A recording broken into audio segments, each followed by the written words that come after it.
ห็นแตนกบ่เห็นบ่บ่เมื่ออยากสั่นได้น้อยนึงอันหางนกก็เพิ่นมาเฮ็ดอยู่ต้นดอกไม้หน้าบ้านเมื่อกี้นี่แม่เพิ่นไปเอาอาหารมาป้อนลูกว่าซั่นงอคอขึ้นมาดองๆอยู่หุบลงไปละเด้เห็นบ่บ่หันเด้งอคอขึ้นมากินอาหารบินไปเอาอาหารแล้วก็มาป้อนลูก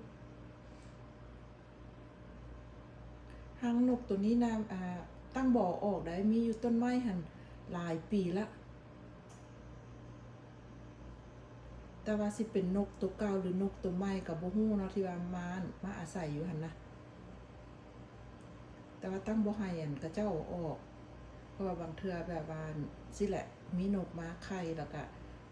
เพาะลูกออกมาหั่นนะแต่ว่าบางเทื่อหันหางนกหั่นนะกระโดกกับแบบว่าเป็นโปงได้อันนี้คือสิแม่นเพิ่นแปลงเอาได้หั่นนะแปลงเอาแล้วดูดีขึ้นมาเห็นบ่เป็นตุ้มอยู่เพราะว่าตะกี้กัดโดกเนาะโดกออกเพราะว่ามันสโนว์แดดลมแดดฝนแดดเนาะเด้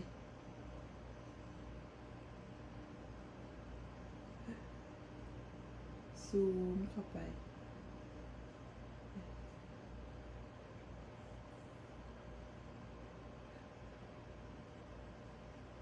อยู่ในต้นไม้ต้นดอกไม้ได้หั่นน่ะบ่แม่นต้นไม้ต้นดอกไม้แต่ว่าความใหญ่กับประมาณกลางๆหั่นนะมาบ้าน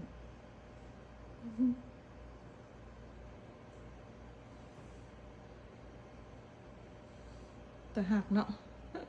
จักตัวบ่ฮู้ว่าเพิ่นมีจักตัวเด้หลังจากป้อนแล้วเพิ่นก็เข้าไปนอนตุ้มลูกเพิ่น